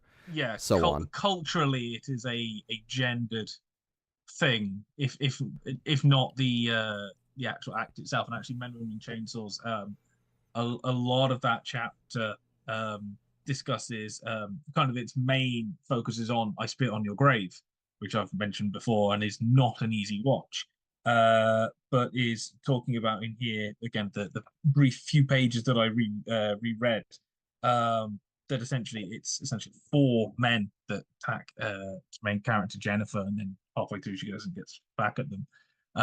But it was essentially saying that part of the whole kind of attacks that goes on, it's essentially a sport between those few characters of essentially who can do it better, who is more masculine, and it's just the act itself is proving it. So in those kind of situations, it is a conceptual as well as an act thing that changes with gender. And I think one place where this film, as a rape revenge movie, now have it, I hadn't read Men, Women, and Chainsaws. We used a different horror book in my horror film class. Which one did you use? I don't remember. It has something on the cover that now I can't remember. Julia Briggs or Vera It was a Dyer or guy. something like that. I don't remember. Okay. This will be something I look up after the show. Noel Carroll, Philosophy of the Heart, maybe. No, not that one. We're not going to get there, Kieran. Yeah, but she talks about that group dynamic, like you were saying, and I think one way that this innovates on that is, and surely it's been done elsewhere. And she also talks about, the legal system in movies like Lipstick or Accused, but in this movie, it is directly systematic in that group setting. It's the colonial leadership from Britain enacting a literal rape of a woman, both Claire and an indigenous woman later on, that sort of serves as a metaphor for the larger scale systematic rape of the land, the people, the resources. And so, there's no coincidence that Claire is Irish and are British, and she keeps going through, I'm Irish, I'm not English, I hate the British. Yeah. And using the Gaelic. That was all going on at the time as well, just never stopped. Yeah. She is like, I haven't read any like what people who are not just random reviewers. I haven't read any academic work on The Nightingale specifically. I don't know if there is any. Yeah, right. But I'd be interested to see like what does an Aboriginal, someone who is in the Western intelligence model, what do they think of equating the struggles of a white, Irish woman with those of an Aboriginal in that time. But I think I do agree with Kent's point of view that they are equitable in the sense that she has no more privilege in society, the way that she's treated as property, as not human, something to be, used and disposed of. Yeah. In a way that they could both identify with. And by the way, this was the first use of this specific Aboriginal Tasmanian language in film, I think so, yeah. Which was really cool. And I liked that they both had the Gaelic language and the Aboriginal language to sort of also put them on par together. And by the way, just very quickly, you can tell this is how we don't do our research here. You go, I don't know if there is anything on the Nightingale. I just typed the Nightingale Jennifer Kent into Google Scholar. I found at least one full page of academic articles on it into Google. There's aside from like a film review in a popular academic film journal. Fairy Tales and Colonial Trauma in Jennifer Kent's The Nightingale from 2022. The effects of Claire's revenge toward British soldiers and her psychological condition in Jennifer Kent's The Film The Nightingale from 2022. M. J. Findlay in the Studies of Australasian Cinema in 2020 have a critical introduction to The Nightingale, gender, race, and troubled histories on screen. 2020 again from the same thing. You'll like this. I can't stand the noise of it. The figure of the child and the critique of colonialism and Oh Jennifer my against the God. Nightingale. Yeah. So there's it seems like Studies in Australasian Cinema has quite a few bits on the Nightingale as a recent one, which is quite nice. On Not Looking Away, rape in the films of includes the Nightingale, Hierarchies of Horror, the violent refrains of Jennifer against the Nightingale. So yeah. Yeah. And that is actually very nice to see that this film has only been out 5-6 years and there's quite a bit of academic study Yeah. I mean, already on it. it has, I think it's a very dense movie. Like it, Yeah. and that's on one watch through. But Yeah. here are some things. So, people walked out of the premiere at a film festival for the movie. Yeah. Because the kind of opening half an hour is very full on, and we'll say that the one specific death scene very early on is like, I mean, I'll say it. Not shown by frames. No, You know what I mean? There's the first rape scene. You go, oh no, this is bad, and then the second rape scene, you go, oh no, this is fucked up. Yeah. Like oh gosh, just the intensity of that scene. Yeah. It's not so. Whenever the theorists talk about rape in movies, and I'm going all off of female theorists, I'm not incorporating like this is what I'm saying about it. This is what they're saying about it. Like as women, Yeah. is that it's like the sexualization of it. Not so much glorification, but putting in male gaze, sort of applying a Mulvey lens to it. Which I think she talks a little bit about, not Mulvey, but Clover in regard to I Spit on like some of the body shots. There is the way that, oh gosh, sorry, I have the note here. How the films can, and this is kind of Cloverish, they can both exploit the women's trauma for entertainment, and also, have empowerment and a sense of justice for female viewers. The way that they can motivate a male protagonist to do something so that the woman's experience is centered around how does it affect her dad or her boyfriend, husband, whatever. Yeah. Which, that's something Clover goes into as well, as the genre sort of progressed through the 70s. Very, very quickly, I think from Carol Clover on, at least I Spit on Your Grave, which a lot of viewers at the time said essentially glorifies rape and all these kind of things. She says, although there are a couple of men in the sequence, the film is framed from the beginning to end as Jennifer's story. Most of the action is registered from her vantage. There's no doubt whatsoever that its sympathies lie with her. And there's we've got here, and neither I nor those viewers with whom I have spoken found in the rape sequence even a trace of the joy of which Martin and Porter speak.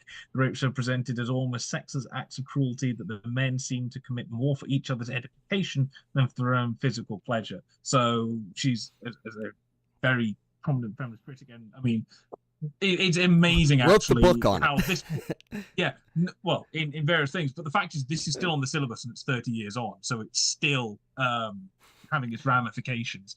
By the way, that book is where the idea of the final building slasher comes from. It's also that we in Western society have to read that book to even really be aware of those problems, is the reason there were people saying it 30 years ago. Yeah. And I think that it's not exploitative in any, No. I think the main complaint I see is people having a strong emotional reaction to it and they don't want to watch it, which is completely fair. Not Nightingale. Kent herself says she completely understands that. She is coming from a woman's perspective as well as she makes this. And something she talked about was there's a lot of shame on the part of the invader and a lot of denial. And I think that the intensity of that scene, coupled with the natural sound, the screaming, the dad, the baby, the soldiers, all of it. There is even a very slight, very quick POV shot of the ceiling moving back and forward as Claire is being assaulted, and it is graphic. And I've heard time and time again. I think I've said before, I've been in Q&As where people have kind of asked directors, is the violence warranted? Why have you got so much violence on the screen? I mean, this the one I remember is for Gwen, the 2020 kind of Welsh folk horror, where I think the most you've got is they have to put down a horse, and that's done off screen, or at least kind of cut away, so you don't actually see the violence. It's just kind of suggested. And my thing would be that yes, this is especially that bit, and there are other moments throughout the film of kind of outbursts of extreme violence. This is a violent film, and the first 30 minutes is incredibly distressing. But at the same time, the film is meant to be distressing. And I also think with this particular story being told, the violence is warranted because some stories require it to be shown. And if you're trying to get a reaction out of it in order for the story to hit home in the way that it should be, you have to explore all your avenues.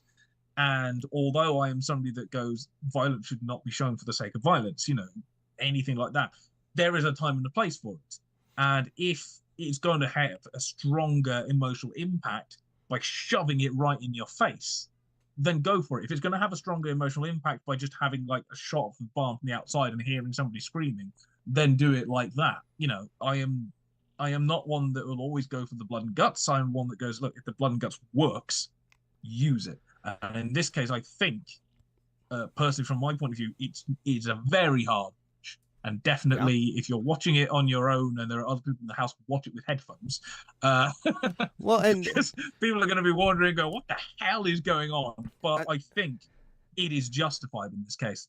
And, again, speaking from my perspective as a white dude who doesn't walk around fearing rape, I'm very fortunate about that. Like, this puts it in your face. Like, I cannot, like, I can better picture, I guess, the terror, the horror of it. It's not just a sex scene where somebody is saying no, right? It's this brutal scene. And, like, it, not that I like it, but it is one of the best done scenes, like, of something so terrible and violent. And that's even without the baby being smashed into a wall. I was trying to avoid exactly what happens for spoilers. And you would have gone, nah, spoilers. I mean, baby smashed into a wall. You thought Hereditary was bad. Yeah. I mean, look, I at least it wasn't a real baby. Like, they were using a doll. They used a real dog for parts of that other scene. But yeah, like, the violence is necessary to the story. And I also think this is something else Clover talked about, is the male-female access of the rape revenge movie. You get the female violence, the female-centric violence of rape. And then for the males, you get murder. And they're sort of equated. And a lot of that murder of men involves dehumanization, emasculation, humiliation. That sort of separates them from the dominant, hegemony in colonial settler society. Even just most of the time, to put it in very Freudian terms, most of the time when somebody is attacked with a weapon, if it goes into them, that is a form of penetration, if you like. It's a very Freudian psychoanalytic way, but essentially it is an act of penetration in some way. It's the nearest we'll get, and it's not like male kind of rape revenge movies haven't been done. Carol Clover, one of her main points in the book is deliverance. Mm-hmm. So it's not like it's not a thing, but in general it is more a female thing. Yeah. One thing I do want to mention very quickly, because most of our stuff has been on this kind of thing, I have slightly changed my mind on the second viewing. I first saw this at Abattoir Festival in 2018. I think it got a wide release in 2019, where I really did appreciate it. But my one thing was that it tried to end about 5 times. I still think it has a slight ending issue, in that there are several times when you probably could end it.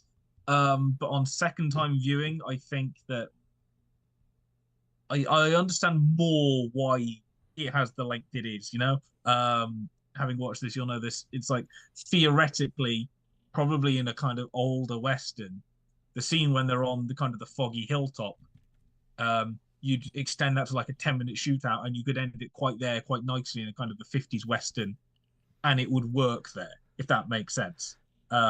You could find a way to end it at that point in time. And then there are kind of 2 or 3 more moments. There's a moment when they get into town, there's a confrontation. You could have it end there. There's a moment where she goes in and she sings in defiance, and you could have it there. She kind of goes away. You could have her going away, going, I am the better person. I've learned to live with this and not forgive, but not resort to the violence that they have resorted to. And you could end it like that, and there would be kind of nothing wrong with it.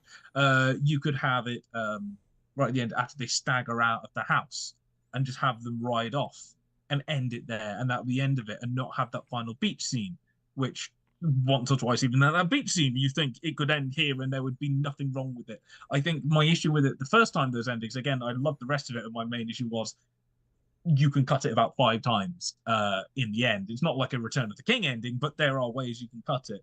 Yeah, and there were so many, like, there's a lot of time between some of those points too that you mentioned. And especially with a film like this, where I think it feels, I mean, it's like 2 hours 10, 2 hours 15 with the credits. Something where you go through such an assault as this. I think it slightly feels longer, especially because I was obviously in a big cinema screen, all the lights out and everything like that. There is a point where you just want it to be over, because it is, in many ways, it's a very well done film, but it's also a very distressing film. Well, and also you want the people to die too. Like, I want to see it. I want the payoff. Yeah. There's a lot of anticipation. And even though I go, you could still end it about 5 times, and there would be kind of, it would make sense in those places. You could end it, and there would be, no bad things. If that makes sense, you would never go, I want to see more. I didn't feel it detracted as much this time around, if that makes sense. I'm not saying it shouldn't have ended earlier. I think you could have still found a way to shorten it by 5-10 minutes, maybe. Mm-hmm. I think even that beach scene right at the end went on slightly longer than it should have done. Even cut that down by 30 seconds, something like that. Or even just have her kind of singing in the face and then walking off, maybe. And then maybe a shot, I think, is Billy maybe going in the house with a spear and ending it there slightly more dramatically. But I can understand why it's ended the way it is. Sorry, I just thought I'd bring that up because all of us have been positive so far, and I'm just like, I'm gonna bring in a little thing about the actual film itself. Well, I know that literally because of the time of the story, like the ending kind of happens at night, and so it is a sunrise on the beach. Yeah, I do like the ambiguity of their fates that is represented by that sun point. Because what's his name? The Aboriginal dude got shot in the belly, which you can survive. It's also a very slow, painful death.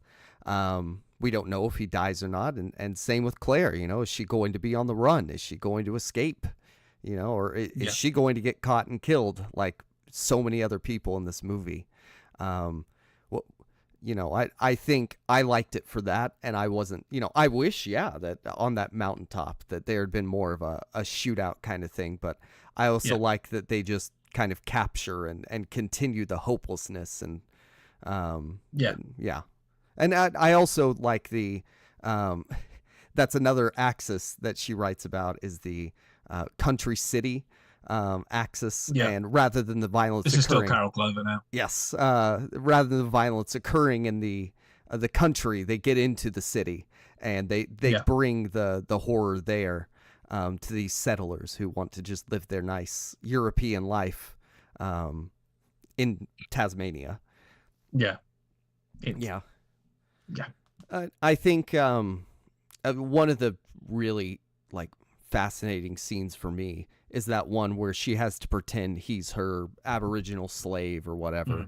And they're with that, again, a group of men who have a group of Aboriginals, and they just shoot them in the head for talking. And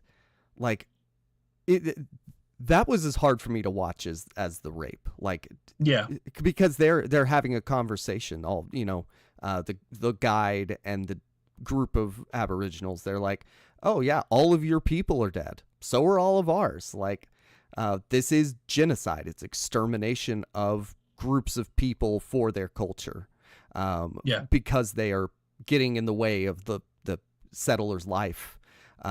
You know, one thing I saw scholars apparently argue is that they get you know, they were transporting them somewhere else, but so was Stalin. And like, I don't know if the Ukrainian thing is considered genocide or not, but it's argued that way at least.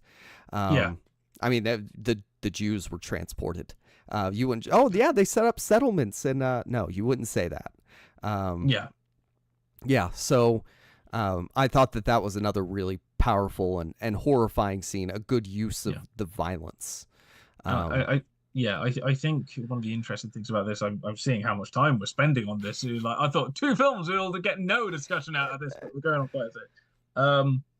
One of the things I liked, we said quite a lot about kind of the colonial aspect, but it's also at the same time not about the colonial aspect. If that makes sense. It's never kind of said explicitly and made a big deal out of the fact. It's just kind of shown, and therefore you understand. It's not kind of lectured into your face. There's no point where Claire kind of sits down. I mean, she has things like, I hate the English or whatever, but there's no point where they have a big kind of, this is the message of the film kind of speech. I learned something today. Yeah. Or near the end, you know, you imagine so many films that have them go onto the beach and have a big speech about why this is actually, you know, this wasn't just about us. We shouldn't have come to this land. Is about fighting for our people, you know. Yeah, we have comments from Billy Mangana. I double checked that name we got in the film. About kind of you people coming over here, you know, white people think they know the ways and stuff like that. You have comments like that, but at the same time, it's using Claire's story to comment on something else rather than making it all about the colonialism and just thrusting somebody else's in there, which I think is the right way around to do it. And again, you've got bits, but at the same time, you don't come away from it thinking that there's been 5-minute speeches about what this film is really all about. You can read it on the literal level, on that period systematic level, and also apply it to, well, I mean, these patriarchal systems are still in place, still inspired by this ideology. Yeah. You know, I was going to say, if it wasn't in place, I don't think the film would have got made. Yeah, because there'd have been no point. We wouldn't be having this conversation if, like, there was no more, you know, sexual violence in the world. You know, it's something that is relevant, and that's why she was making that aspect of the film. Yeah. But yeah, like it I think in terms of the genre, it is the most powerful, like, work on the larger nature of colonialism's impact, instead of just like, you know, you can read it into it. It is explicit without being explicit. Yeah, it uses Claire's story as an obvious allegory, if that makes sense. So it is obvious in one sense, but it's also not in another, if that kind of makes sense. Yeah. It's so obvious that this Claire's story is an allegory for kind of British colonialism and a rape of a country as well, that it kind of doesn't need to spell it all out, and just it kind of goes, oh, everyone will get this. We don't need to mention it. Well, and if you're, thank God people are still doing that. If you're Irish or maybe British in general, you'd be. I'm not sure if y'all are as learned about it, but probably most people in Britain would say anyone except English. Because the Scottish and the Welsh would say the same. But I know that specifically the Irish, like, were systematically, you know, treated poorly, if not something worse, by the British as well. I was going to say, the Scottish and the Welsh had a hard time of it, but the Irish probably got the worst end of the stick. I mean, the Welsh language is systematically beaten out of schools. Is one thing. Was Gaelic as well? Do you know? Probably, I don't know, but obviously growing up in Wales, since I was 7. We did quite a lot of it, and I will get a Welsh language film into this at some point. But there was a thing in kind of The Walesing. The late 1800s, early 1900s. There was a thing because essentially the English took over rule of schools in Wales, and there was something called the Welsh Not, where if somebody was heard speaking Welsh in school because it's apparently an uneducated, backward language, you'd have this essentially piece of wood tied around your neck, and if you had it around your neck at the end of the day, you got caned. Now, the way you got it off you is if you dobbed somebody else in for speaking Welsh. Hey, what's the name of that town nobody can pronounce? Oh, I can say it, and then yeah, there you go. What the really long one? I don't know. Look, as an English speaker, I totally get where they're coming from with the Welsh language. That doesn't make it okay, though. The really long one. You mean all right, I'm gonna put a wood around your neck and cane you. Yeah. So most of the time, I'd say the English. But theoretically, I am as well. So I'm not getting out of that. But yeah, The Nightingale is a very it's a strong film. And definitely not a comfortable watch. Out of the two, the Babadook is probably the more comfortable watch. Yes, it is. The Babadook is a much more palatable movie. But I think, like you said, it's a very strong movie, The Nightingale, and I think it's, over the topness is what really gives it its power. It wouldn't. I don't think it would have the same impact if they toned things down. And like, what's interesting is nobody calls for a toning down of the actual murder in it. The objections were not, there's tons of people being killed in violent ways. People were walking out after the first 30 minutes or whatever, but there's another scene later. Like they weren't even exposed to the entirety of the message of that. So and again, it's the kind of thing where theoretically, plot-wise, it could have been made in kind of the run of like John Wayne westerns in the 50s. You know what I mean? Again, something like True Grit. In terms of just basic plot and plot-wise, it isn't too dissimilar. The trouble is now it's kind of, you're allowed to do things that you just weren't back then. Which means this can, in some ways, go that much harder, just purely because of how cinema and tastes and allowances of these things have moved on. So in some ways, it's a traditional Western, and in a lot of ways, it really isn't. Yeah, and by the way, Clover, she might disagree with you on elevated horror in her use of the terms higher and lower rape revenge films. Yeah, and so like this could have been much lower. Like this could have been just rape revenge violence, that is saying something, because they all are going to based on like semiotics, audience interpretation, whatever. But like I think this movie has something important to say. And like one thing Clover pointed out, someone said about I Spit on Your Grave, is that it should be mandatory viewing for all boys in like school. I mean, like dudes need to watch this film if they haven't. I would say like, it's a film that is going to stick with me, and that's how a filmmaker is effective at their job. Yeah. By the way, in terms of Carol Clover, she is still alive. Yay. She's 83. The last thing, according to Wikipedia, that she did, she's apparently done an awful lot of work in kind of Icelandic studies. Interesting. And kind of Norse studies. Her most recent one, in terms of an article, was in 2018, Telling Evidence in Njal Saga in a collection. That was in 2018. Before that, her previous work, I think, was Refiguring American Film Genres, History, and Theories, and that was in 98. So she's obviously kind of semi-retired. Yeah. and just kind of dipping her toes in now and then. So I don't know what she thinks of elevated horror. That's what I wanted to look up. Has she done anything? Send her an email. Maybe we can see if I find can out. find a send her an email. We have questions. What do you think on elevated horror? By the way, I don't know how we didn't think of this, but R.I.P. David Bordwell, back on February 29th. I think we did mention it at some point. Well, but we also need to do something on yes, if we could do that. And Thompson. Because I think every film student in history has at least had to sit through a lecture on based on something by Bordwell and Thompson, even if it kind of they tried not to do the reading and submitted their assignment in about 24 hours beforehand.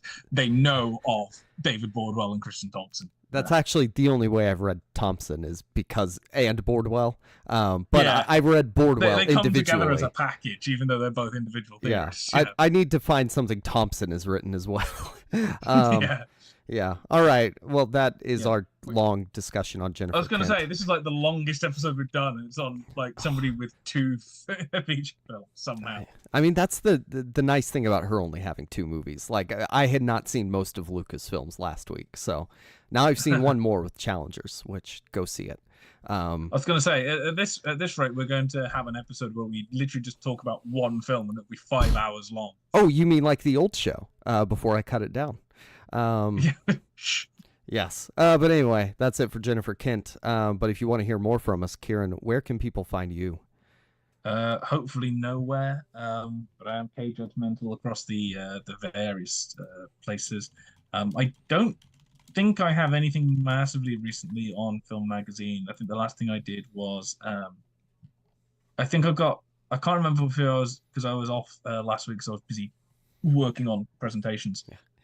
You were writing things that will actually be used, like in might actually translate it into actual academia. Yeah, Ghosts and Cyberpunk, which is a weird one.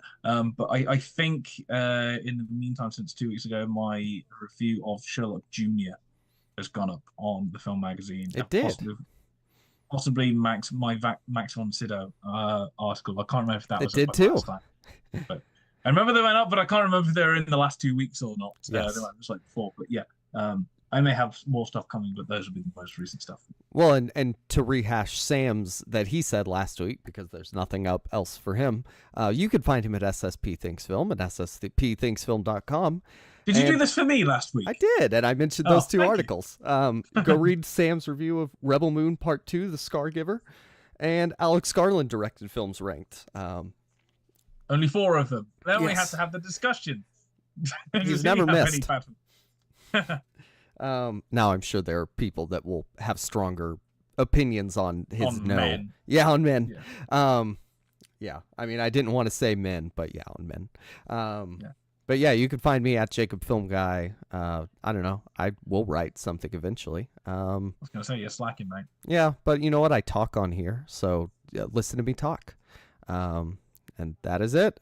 Thank you for buy our swag, Redbubble, down in the description. Give us cash on PayPal. We need to make a little advert that we insert midway through these episodes, I think, for this. Oh, we should. I could just hit a button and play it. That's actually genius. Indeed, yeah. We take a break, insert the ad, break it in, and do like that. Anyway. And Joe is organizing an exciting giant article amongst the staff, so you're gonna be able to read that too at some point in the next few days. Yeah. I mean, we know what it is, so we know what date it's landing. But yeah, well, I don't know what day it's landing. I just know it's happening. Of course you do. Oh, I do. You're right. Okay. Well, that is it. Thank you for listening, and goodbye. Adios.